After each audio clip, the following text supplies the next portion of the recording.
the aspect of how other people see this in the ministry in and of itself. Does that make sense? So when we look at this, we have to make sure that we are considering all parties and all parts, starting with us. Do we understand what leading is? Do we understand what the vision for our ministry really is?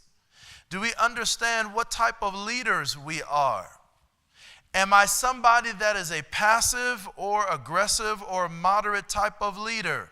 When we had the game a little bit earlier, when people were doing the fanning, what type of fanning were you doing? How can people follow you? Are you somebody that can be followed? That's an interesting question. It starts with being honest. Are we a little too hostile? Are we a little too passive? And not only that, what about the people we lead? Because you've got to consider them too. Who is in our ministry team? Who is in our ministry group? What type of personalities are there? Do we have that strong, domineering type of personality? Do we have the assertive type of personality? Do we have somebody that's narcissistic and everything is about them? Do we have some people that are just looking honestly for attention all the time? What type of people are we leading? And that could contribute to the fact of how we lead. Terry, give this to my brother. I don't know if he needs that or not.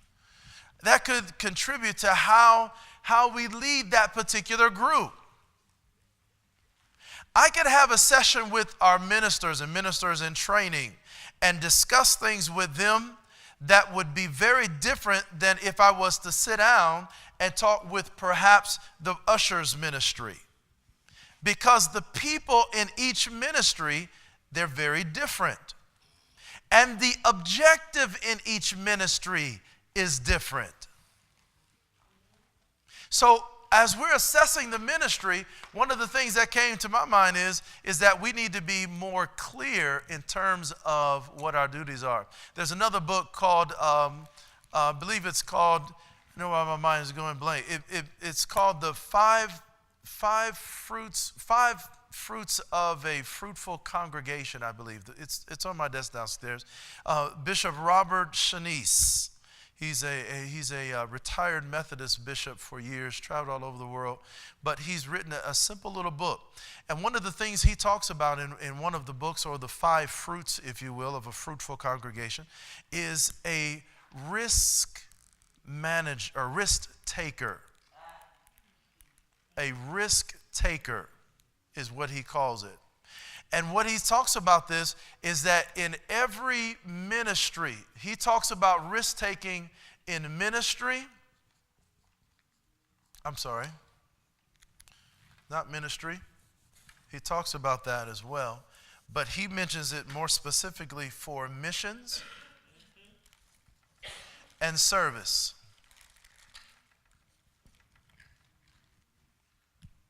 And here's the thing. One of the things that he talks about in the chapter, he has 4 subpoints of that particular area.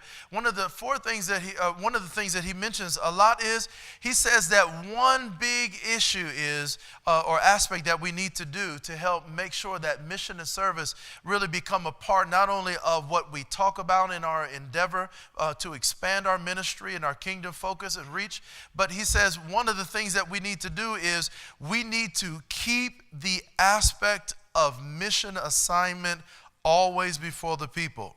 Not only mission assignment, but mission opportunity. Every time we talk, we need to be talking about mission and how somebody can get involved between mission and service. And it is a risk because it takes so much of us to be able to function in some of the roles that are really challenging. And let's face it, we really have not gotten very involved in mission or service. Now, mission could be on a couple of levels. It could be local. It could be civil, community, communal, if you will. And it could be citywide. It could be statewide. It could be countrywide. It could be global. There are always some things. We've done some things that have mission-mindedness or evangelistic thrust, if you will. But the fact is that how do we take that and internalize it to where it's actually conveyed and seen inside the house of peace? Because if the house of peace is not actually being very forthright with their level of mission and service, then what that means is we're the kind of church that have church, good old church on Sunday morning, fire baptized and running around and, hooping and hollering and waving our hands and shouting good time, and then we go home. Is that the type of church you all want to be?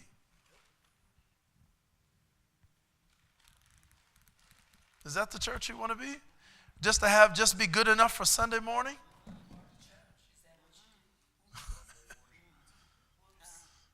That's it. What are we supposed to be doing? Because when we look at the kingdom and the church, again, we talked about the distinctions before. You've heard me teach this before. The church's role is to point back to Jesus, who proclaims the what? The kingdom.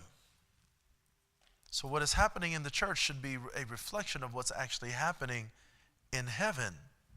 And if heaven's role, if you will, is to not only empower people, but also to service and to reach people, well, how does heaven do that? Heaven has decided, God has decided, the God of heaven has decided that he was going to send his son. And when he sent his son, he gave birth to the church. And so the church is the conduit. You've heard me teach this before, that is the earthly representation of what's in heaven. His mission was always outreach, but he did outreach through inreach. He was always more mission-minded, right? But he was mission-minded while basing his mission on service. Isn't that amazing? That's why you heard me say before in Bible study, for those of you there that particular night, it's been a while, I said everybody is responsible for anybody that comes through that door. Everybody. Not just three touches out there greeting, not just the ushers who catch them on the way in, not just when we're having our welcoming invitational kind of session during service, not just when I'm sitting aside with somebody and say, tag your neighbor and this, that, and the other that we do. The fact is, we are all responsible. But how many of us feel obligated to adhere to our responsibility? Because as soon as church is over, I can't find you if I wanted you. Some of us leave so fast.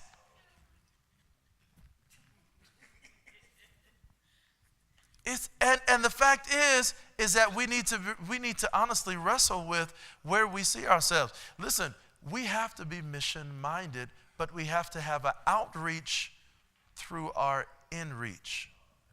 Does it make sense if we go outside of our church to try to reach folk in the community and the church itself is toe up? Toe up, not tore, toe up. You understand what I'm saying? What would happen if we reached out and invited them in and they came in and found out it is crazier in here than it is out there? What is the point of us reaching out? Then we begin to work against ourselves. So what do we do first? Both of them. Both of them. Because sometimes developing a mindset for mission will automatically cause you to have a mindset of service, because you cannot really do one without the other. How can I go and talk to, some of the ladies that are down here?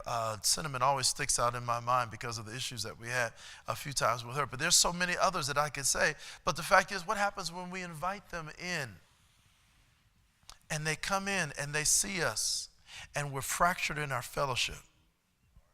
We're not genuine in our worship. We're not sincere, honestly, in any of our relationships that we have, or even sincere or secure in the Savior that we supposedly profess. What does that mean to them? What does that mean?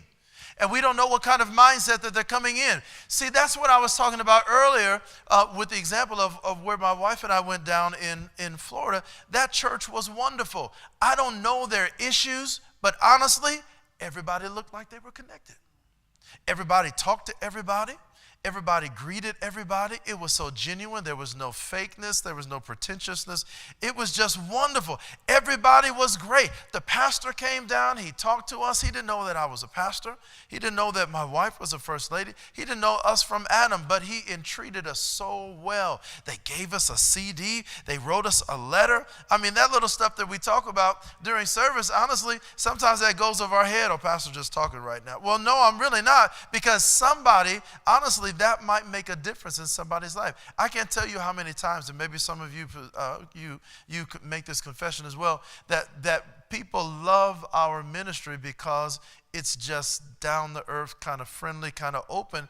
And we are, but we still have challenges once they get past that initial kind of first thing.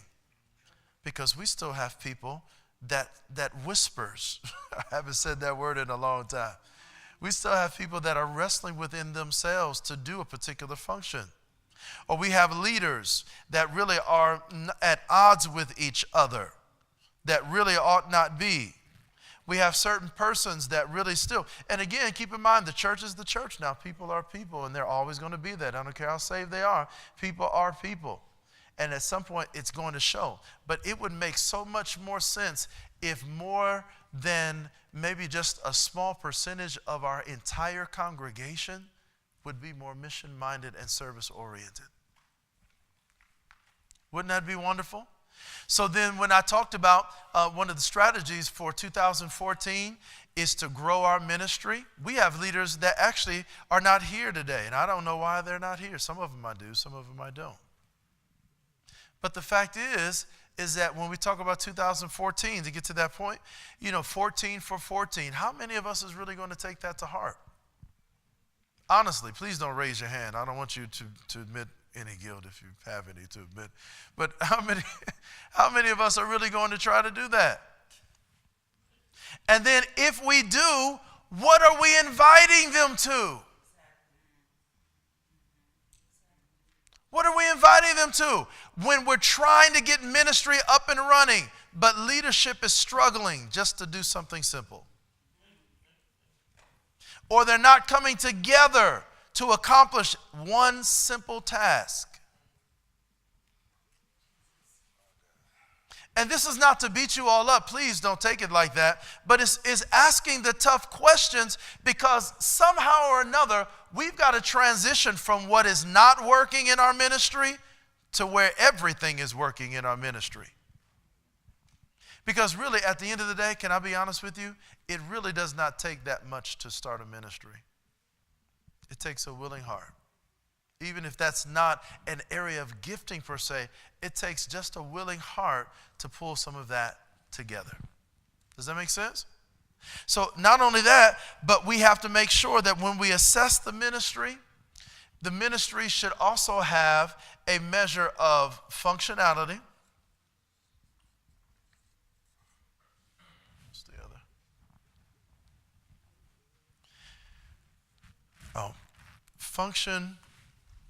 Function, flow, and flourish. That's what it is.